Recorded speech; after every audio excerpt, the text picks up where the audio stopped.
Hello students, good morning everyone. Part 2 तक हमने 18.1 के क्वेश्चन 6 तक हमने हल कर दिए थे। ठीक है भाई। यदि कोई भी बच्चा मेरे चैनल पर नया है तो प्लीज़ चैनल को सब्सक्राइब कर देना। ठीक है। 18.1 का हम क्वेश्चन नंबर 7वां पढ़ेंगे। ठीक है भाई। क्वेश्चन नंबर 7वां है। 6 क्वेश्चन मैंने आपको हल करवा दिए थे। आज जो मैं क्वेश्चन करवाऊंगा उन क्वेश्चनों में 3 नंबर का सवाल आने की उम्मीद है। कितने नंबर का?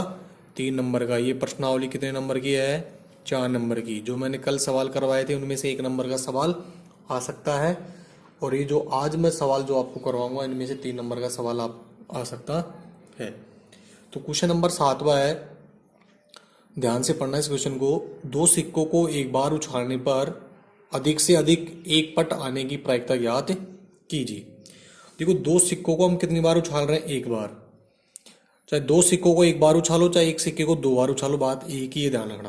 क्योंकि 2 सिक्कों को एक बार उछालोगे तो दो कंडीशन हो जाएंगी। एक सिक्के को 2 बार उछालते हैं तो भी वही बात होती है। तो सबसे पहले हम क्या लिखेंगे? 2 सिक्के हमारे पास, उसका कुल परिणाम निकालेंगे सबसे पहले। तो दो सिक्कों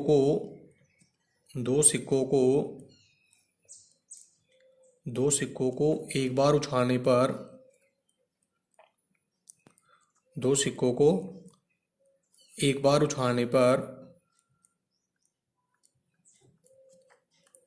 कुल परिणाम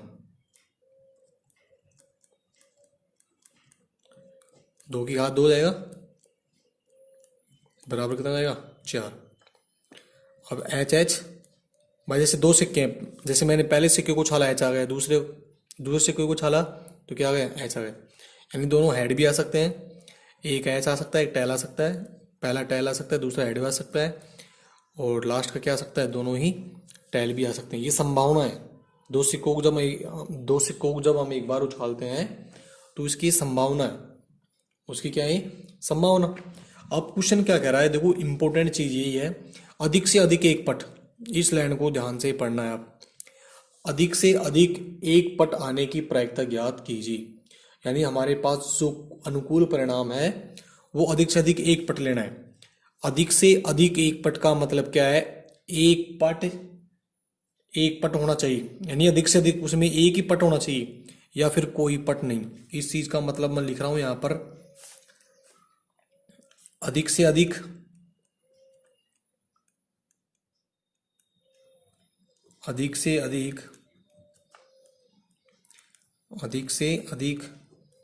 एक पट, अर्थात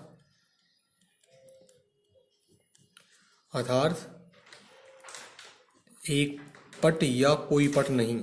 एक पट या कोई पट नहीं का अनुकूल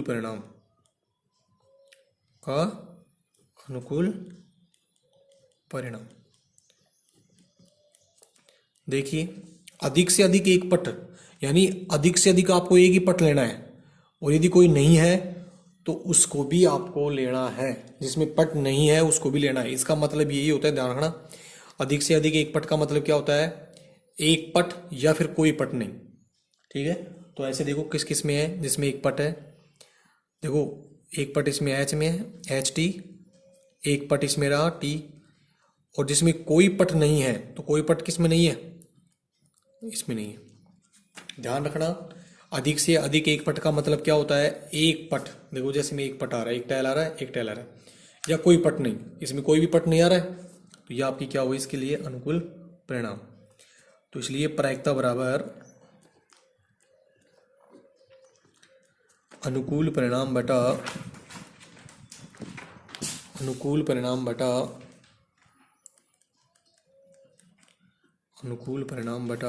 कुल परिणाम। यह आपका सूत्र हो जाएगा, अनुकूल परिणाम बटा कुल परिणाम। तो अनुकूल परिणाम कितने हैं? 1 2 3 और कुल परिणाम कितना हो गया? 4। ये आपका क्या आ गया? आंसर आ गया। क्या आ गया? आपका आंसर हो गया। अब इधर देखिए, एक आपके पास एक उदाहरण है, उदाहरण नंबर 10वां। सेम की सेम इसकी तरह ही होगा। अब देखिए उदाहरण नंबर मैं 10 करा देता हूँ आपको। उदाहरण नंबर 10 है, एक सिक्के को 2 बार उछाला जाता है। उदाहरण नंबर 10, एक सिक्के को 2 बार उछाला जाता है। एक सिक्के को 2 बार उछाला जाता है। कम से कम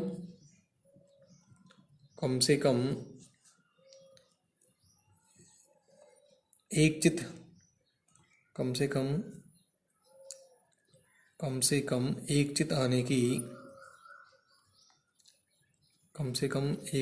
की प्रायिकता ज्ञात कीजिए। ठीक है, देखो कम से कम का मतलब क्या होता है। कम से कम का मतलब ये होता है, जैसे आपसे पूछ रहा है कि कम से कम एक चित या फिर उससे ज्यादा। कम से कम का मतलब क्या होता है, ये लाइन देखो, कम से कम एक चित। तो इसको हल करेंगे तो इसका भी वही तरीका है, एक सिक्के को 2 बार उछालते हैं या फिर 2 सिक्कों को 1 बार उछालते हैं तो कुल परिणाम एक ही बात है। तो कुल परिणाम कितना होगा, वही 4 होगा, क्योंकि एक सिक्के को 2 बार उछालने पर कुल परिणाम, एक सिक्के को 2 बार उछालने पर कुल परिणाम, मैं क्या कह रहा हूं, चाहे एक सिक्के को 2 बार उछालो चाहे 2 सिक्कों को 1 बार उछालो, एक ही बात है। 2 की घात 2 बराबर कितने हुई, 4 कंडीशन लिख दो, HH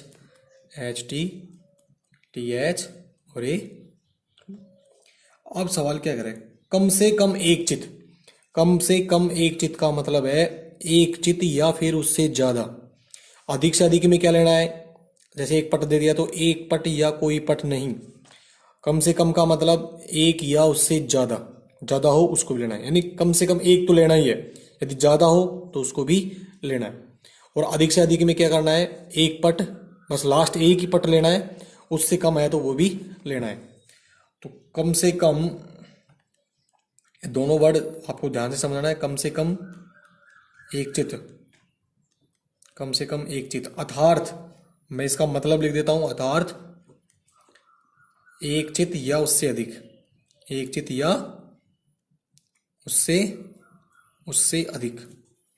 अब उससे अधिक का मतलब 2 भी हो सकते हैं, उससे अधिक का अनुकूल परिणाम।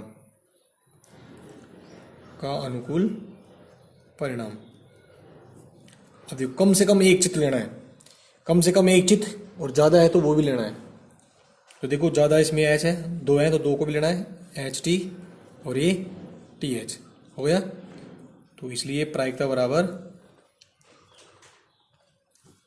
अब आप सूत्र लगा देना, अनुकूल परिणाम बटा कुल परिणाम। अनुकूल परिणाम कितने हुए, 1 2 3, और कुल परिणाम कितने हुए, 3/4। तो इसका भी उत्तर क्या आ गया, 3/4 आ गया। आपका कौन सा उदाहरण हो गया, उदाहरण नंबर 10वां। अब मैं क्वेश्चन नंबर आपको करवा रहा हूं 8वां। क्वेश्चन नंबर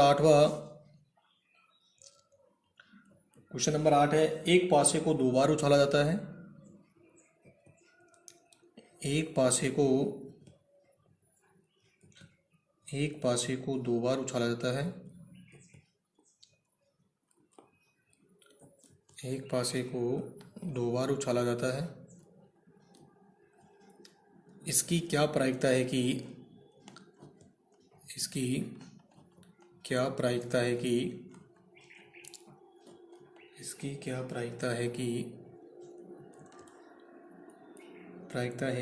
संख्याओं का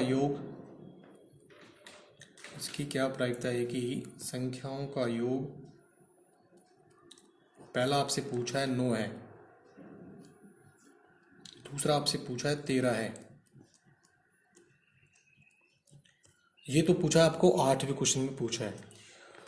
और देखिए इसका जो उदाहरण नंबर 11वां है, कौन सा उदाहरण नंबर 11वां है, उसमें भी क्या पूछा है, एक पासे को 2 बार उछाला जाता है। इसकी क्या प्रायिकता है कि संख्याओं का योग कितना है, 7 है। संख्याओं का योग कितना है, 7। ये उदाहरण नंबर 11वें में है, उदाहरण नंबर 11वें में मैं उसको यहीं करा रहा हूँ। उदाहरण नंबर 11वें में क्या दे रखा है कि जो संख्या है उन संख्याओं का योग कितना है, 7 है। और ये आपको दे रखे किसमें, 9 और 13। ये सवाल में दे रखे हैं संख्याओं का योग। देखो संख्याओं का योग कुछ भी आ जाए, 9 आ जाए, 13 आ जाए, 8 आ जाए, कुछ भी आ जाए, हम उनको हल कर देंगे। तो सबसे पहले आपको एक पासे को जब हम 2 बार उछालते हैं तो मैंने आपको लिखाया था कितनी कंडीशन होती हैं। पार्ट फर्स्ट में आपको बताया था 36 कंडीशन होती है। वो 36 कंडीशन आपको लिखनी है, क्योंकि एक पासे को 2 बार उछालने पर, एक पासे को 2 बार उछालने पर, एक पासे को 2 बार उछालने पर कुल परिणाम, कुल परिणाम। अब एक पासा होता है, एक पासे में क्या होता है, 6 संख्या होती है, तो 6 की घात कितनी लगाएंगे, 2। 2 का मतलब क्या है, 2 बार उछाल रहे हैं, तो कितनी कंडीशन होगी, 36। और वो 36 कंडीशन आपको यहाँ पर लिखनी है। जैसे मैंने आपको उस टाइम बताया था पार्ट फर्स्ट में, यदि आपको ये कंडीशन समझने, पार्ट फर्स्ट को देखना, 1,1, 1,2, 1,3, 1,4, 1,5 और 1,6। जो एक है, जो एक है, जैसे मैंने बताया था वहाँ पर कि एक पास है, जैसे 1, 2, 3, 4, 5, 6। दूसरा मैं मान लेता हूँ 1, 2, 3, 4, 5, 6, दूसरी संख्या ये मान लेता हूँ। तो ये एक है ना, ये एक इन सभी के साथ जुड़ सकता है, 1,1, 1,2, 1,3, 1,4, 1,5, 1,6। फिर 2 ये सबके साथ आ सकता है, 2,1, 2,2, 2,3, 2,4, 2,5, 2, फिर 3 जुड़ सकता है सबके साथ, 3,1, 3,2, 4, फिर 5, फिर 6। ऐसे 36 कंडीशन बनेंगी।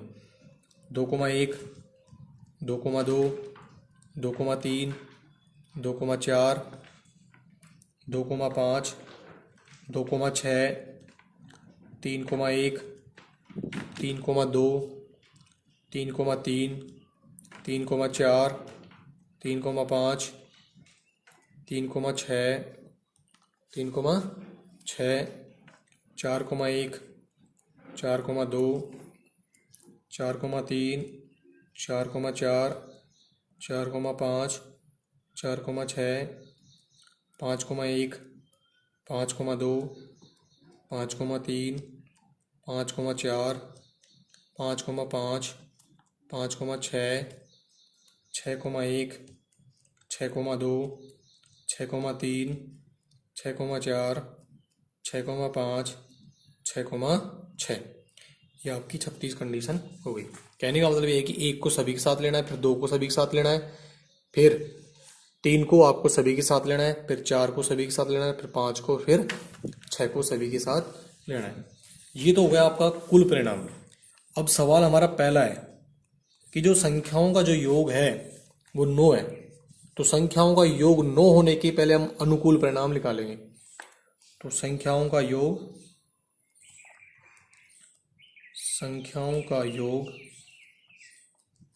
9 होने के अनुकूल परिणाम, 9 होने के अनुकूल परिणाम। अब इधर देखिए, संख्याओं का योग यानी कहने का मतलब ये है कि जो आपके डब्बे दे रखे हैं, जैसे 1 और 1 2 गया, तो इनका योग 9 नहीं है। 1,2 3 हो गया, 1,4 इन दोनों को जोड़ते हैं हम, कितना हुआ, 4। तो ऐसे आपको वो जोड़े देखने हैं कि जिनका योग 9 है, तो वो कितने हैं। जैसे 1,6 हो गया, ये नहीं होगा। तो आपको संख्याओं का योग 9 होना चाहिए। 2 को 6 का जोड़ते हैं 8, तो ये भी नहीं लेंगे। 3,6 ये हो सकता है, 3,6। हम इन दोनों को जोड़ते हैं तो कितना आता है, 9। तो इसको लिख दो 3,6। भाई इनका योग कितना आ रहा है, 9। और देखिए 4,5 ये हो सकता है, 4,5। और बताइए क्या हो सकता है, 5,4 भी हो सकता है, 5,4। इन दोनों का योग कितना है, और एक 6,3 हो सकता है। तो इसलिए प्रायिकता बराबर अनुकूल परिणाम बटा कुल परिणाम। अनुकूल परिणाम कितने हुए भाई, इनका जो योग 9 होने के अनुकूल परिणाम कितने हुए, 1 2 3 4, 4 बटा कुल परिणाम कितना है, 36।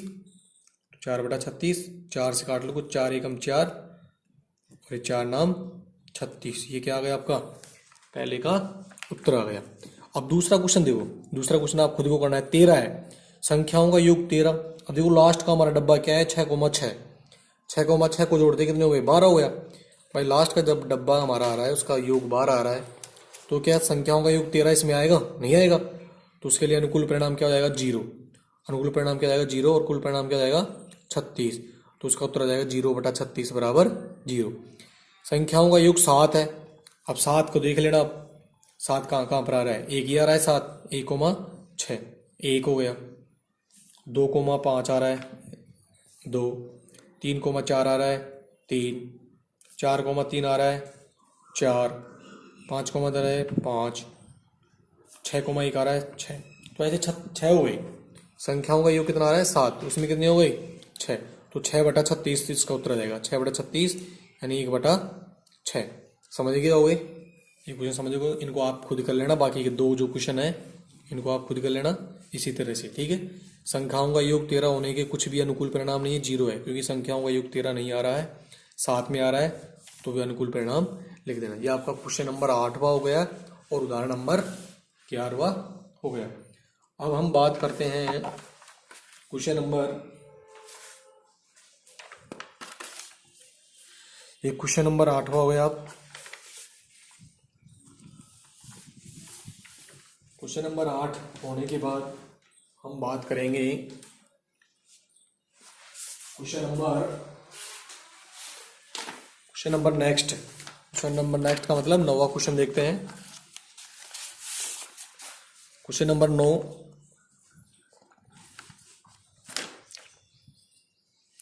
क्वेश्चन नंबर 9 है,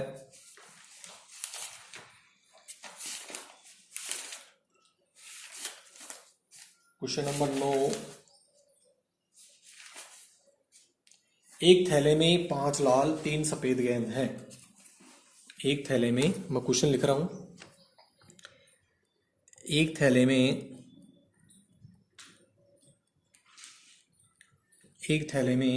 5 लाल, एक थैले में 5 लाल और 3 सफेद गेंद हैं। एक थैले में 5 लाल और 3 सफेद गेंद है। इस थैले में से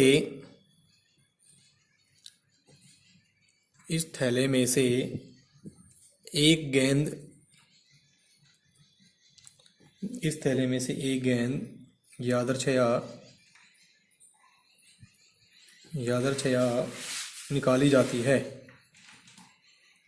यादृच्छया निकाली जाती है। इसकी क्या प्रायिकता है, इसकी क्या प्रायिकता है कि, इसकी क्या प्रायिकता है कि गेंद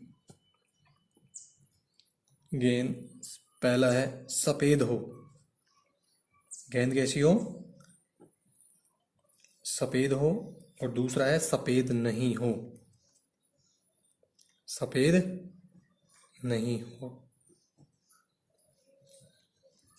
अभी देखिए ये क्वेश्चन, इस प्रकार के क्वेश्चन बोर्ड में 3 नंबर में आता है। इस बार भी जो क्वेश्चन आया था आपका गेंद वाला ही सवाल आया था परीक्षा में 2020 में। जो क्वेश्चन आया थोड़ा सा इसमें संख्या चेंज कर देता है।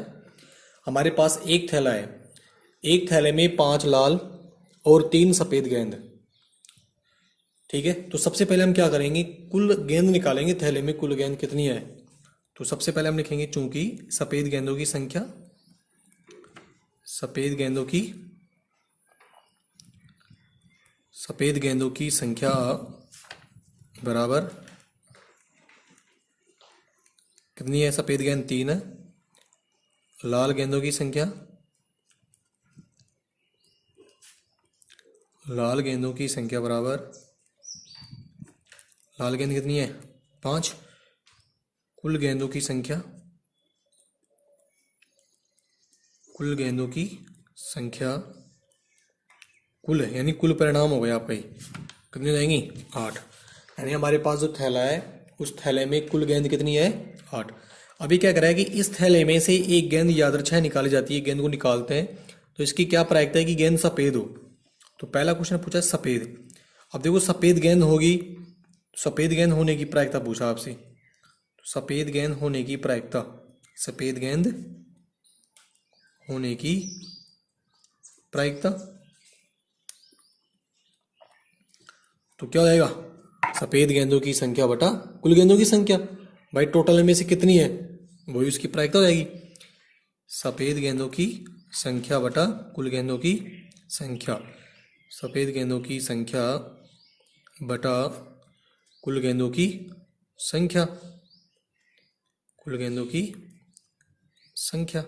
सफ़ेद गेंद कितनी है आपके पास, 3, कुल गेंद कितनी है, 8। ठीक है, आपका क्या आ गया आंसर। अब पूछा है आपसे दूसरा सवाल है सफ़ेद नहीं है। अब सफ़ेद नहीं है तो इसका मतलब क्या है, लाल है। सफ़ेद गेंद नहीं होने की प्रायिकता, सफ़ेद गेंद न होने की प्रायिकता। ये सवाल दो तरीके से हो सकता है। भाई मैंने आपको बताया था, एक सूत्र बताया था होने की और न होने की प्रायिकता, एक ही चीज़ है, एक ही प्रयोग है। होने की और न होने की प्रायिकता दोनों का योग कितना होता है, 1। या तो सूत्र से निकाल सकते हो, या फिर सफ़ेद गेंद नहीं है तो इसका मतलब कैसे होंगी, लाल होंगी। लाल कितनी है, 5, और कुल गेंद कितनी है, 8। तो इसका आंसर क्या आ गया, 5/8। ये आपका कौन सा क्वेश्चन हो गया है, 9वां क्वेश्चन हो गया है। क्वेश्चन नंबर 10 देखिए। क्वेश्चन नंबर 10 है, किसी कारण 12 खराब पेन, किसी कारण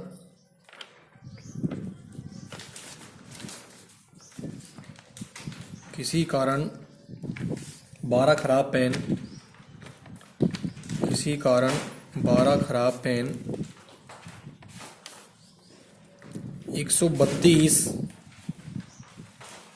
अच्छे पेनों में मिल गए हैं, मिल गए हैं। केवल देखकर यह नहीं बताया जा सकता, यह नहीं बताया जा सकता है, केवल देखकर यह नहीं बताया जा सकता है, बताया जा सकता है कि कोई पेन खराब है या अच्छा है, या अच्छा है। यदि पेन यादृच्छिक चुना जाता है, यदि पेन यादृच्छिक चुना जाता है, यादृच्छिक चुना जाता है तो इसके अच्छे होने की प्रायिकता, तो इसके अच्छे होने की क्या प्रायिकता है, तो इसके अच्छे होने की क्या प्रायिकता है। देखो ये सवाल भी आपका बोर्ड में आ चुका है। किसी कारण 12 खराब पेन 132 अच्छे पेनों में मिल गए, केवल देखकर यह नहीं बताया जा सकता कि कोई पेन खराब है या अच्छा है। यदि पेन यादृच्छिक चुना जाता है तो इसके अच्छे होने की प्रायिकता निकाली। देखो हमारे पास 2 प्रकार के पेन है, एक तो खराब पेन है और एक अच्छे पेन है। तो पहले उनकी संख्या लिख लो आप। खराब पेनों की संख्या, चूंकि खराब पेनों की संख्या, खराब पेनों की संख्या बराबर कितनी है, 12। अच्छे पेन कितने हैं हमारे पास, 132, उनकी संख्या लिख दो। अच्छे पेनों की संख्या, अच्छे पेनों की संख्या वो कितनी है, 132। अब हमारे पास कुल परिणाम क्या हो गया, कुल पेनों की संख्या, दोनों को जोड़ देंगे। कुल पेनों की संख्या दोनों को जोड़ दो, 144। ये आपका कुल परिणाम हो गया। अभी क्या कर रहा है कि केवल देखकर यह नहीं बताया जा सकता कोई पेन खराब है, तो अच्छा होने की प्रायिकता पूछा हमसे। तो पेन के अच्छा होने की प्रायिकता, पेन के अच्छा होने की प्रायिकता, और देखिए पेन के अच्छा होने की प्रायिकता पूछा है आपसे, तो बिल्कुल सिंपल है, अच्छे पेनों की संख्या बटा कुल पेनों की संख्या। अच्छे पेनों की संख्या, अच्छे पेनों की संख्या बटा कुल पेनों की संख्या। अच्छे पेन हमारे पास कितने हैं? 132। कुल पेन कितने हैं? 144। अभी किसी से कटे तो काट दो इनको, ये 12 से कट रहे हैं, देखो 12 एकम 12, एक बचेगा 12 एकम 12, 12 से कट जाएगा 12 एकम 12, बचेगा 2, बचेगा 2, 24, 12 दूनी 24, 11 बटा 12, ये आपका क्या आ गया? आंसर आ गया। अच्छा पेन होने की प्रायिकता कितनी आ गई? 11 बटा 12। इस प्रश्नावली का लास्ट क्वेश्चन देखिए, क्वेश्चन नंबर 11वां। वीडियो थोड़ा लंबा बन रहा है, इस वजह से मैं क्वेश्चन नंबर 11वां नहीं लिख रहा हूँ, आप किताब में देख लेना, मैं पढ़ रहा हूँ। क्वेश्चन नंबर 11वां क्या कह रहा है? 52 पत्तों की अच्छी प्रकार से फेंटी गई, यानी 52 पत्ते हमारे पास, 52 पत्तों की अच्छी प्रकार से फेंटी गई एक गड्डी में से एक पत्ता निकाला जाता है, तो निम्नलिखित को प्राप्त करने की प्रायिकता ज्ञात कीजिए। यानी हमारे पास एक ताश की गड्डी है, तो ताश की गड्डी में कुल कितने पत्ते होते हैं? 52। तो कुल पत्तों की संख्या कितनी हो जाएगी? 52। कितनी हो जाएगी? कुल पत्तों की संख्या कितनी हो गई? 52। तो ये ताश के सवालों में ध्यान रखना, ताश के सवालों में नीचे बटा 52 ही आएगा, ध्यान रखना, क्योंकि ताश की गड्डी में कुल पत्ते कितने होते हैं? 52। अब इसमें आपसे 5 क्वेश्चन पूछा है। ये ताश की गड्डी है, ताश की गड्डी को अच्छी तरह से फेंटा जाता है, तो निम्नलिखित को प्राप्त करने की प्रायिकता ज्ञात कीजिए। पहला आपसे पूछा है लाल रंग का गुलाम। लाल रंग का गुलाम होने की प्रायिकता, लाल रंग का गुलाम होने की प्रायिकता। अब देखिए लाल रंग के, अब देखो लाल रंग के गुलामों होने की प्रायिकता निकालेंगे तो हम क्या करेंगे? लाल रंग के गुलाम देखेंगे कितने होते हैं, तो लाल रंग के गुलामों की संख्या, लाल रंग के गुलामों की संख्या बटा कुल पत्तों की संख्या। अब देखिए लाल रंग, अब देखो जो ताश की जो गड्डी होती है उसमें दो प्रकार के कलर होते हैं, एक तो लाल होता है, एक ब्लैक होता है। अब लाल में दो चीज हो गई, पान और ईंट हो गई, तो लाल रंग के 2 पत्ते आएंगे उसमें। भाई जो गुलाम है पान का भी आएगा और ईंट का भी आएगा, इसका मतलब क्या होगा? 2 बटा 52। तो लाल रंग के गुलाम कितने होंगे? 2, काट दो इसको, 1 बटा 26, 2 से कट जाएगा। दूसरा क्वेश्चन पूछा है आपसे इसमें लाल रंग का पत्ता, लाल रंग का पत्ता होने की प्रायिकता। अब सूत्र आप लिख देना, लाल रंग के कितने पत्ते होते हैं? भाई 13 पत्ते पान के और 13 पत्ते ईंट के, तो ऐसे लाल रंग के कितने पत्ते होते हैं? 26। मैंने आपको लिखवा रखा था, पार्ट फर्स्ट में सब कुछ बता दिया था, बेसिक ज्ञान। 26 कम 26, 26 दूनी 52, तो इसका उत्तर क्या जाएगा? 1 बटा 2। तीसरा सवाल है पान का इक्का, पान का इक्का। सवाल इंपॉर्टेंट है, ध्यान रखना, ये परीक्षा में आ सकता है अगली बार। पान का इक्का, अब पान है नाम दे दिया इसमें, पान का इक्का कितना हो सकता है? 1 ही हो सकता है पान का, तो 1 बटा 52। क्वेश्चन नंबर 4 है ईंट की बेगम, ईंट की बेगम होने की प्रायिकता। अब ईंट की बेगम कितनी हो सकती है? वो भी 1 ही हो सकती है, 1 बटा 52। आप हिंदी लिख देना, ईंट की बेगम बराबर ईंट की बेगम की संख्या बटा कुल पत्तों की। लास्ट है उखम का पत्ता, उखम का पत्ता। अब उखम के कितने पत्ते होते हैं? 13, तो 13 बटा 52, काट दो इसको, 13 कम 13, 13 चौक 52, 1 बटा 4। ये आपकी 18.1 प्रश्नावली खत्म हो गई, यानी 18वीं प्रश्नावली खत्म हो गई है। और इसके मैंने आपको 2 एग्जाम्पल करवा दिए हैं, 2 एग्जाम्पल मैंने आपको करवा दिए हैं, इसका उदाहरण नंबर 10 और 11वां। बाकी 9 एग्जाम्पल आप खुद करना। यदि आपको कोई दिक्कत रहती है तो आप मेरे से पूछ लेना, पहली बात कोई दिक्कत नहीं आएगी। अब हम अगले वीडियो में यदि आपको कोई दिक्कत होगी तो उसको पहले समझाकर और फिर एक नया टॉपिक स्टार्ट करेंगे। ठीक है बच्चों, बहुत ही सिंपल प्रश्नावली है ये। आपकी 4 नंबर की प्रश्नावली मैंने ख़त्म करवा दी है। उदाहरणों में आपको कोई दिक्कत हो तो आप मेरे से पूछ सकते हो। आज के लिए इतना ही। आप इनको नोटबुक में उतारते रहना, समझते रहना। ठीक है? ठीक है बच्चों, आज के लिए इतना ही। नेक्स्ट हम कल पढ़ेंगे। ओके।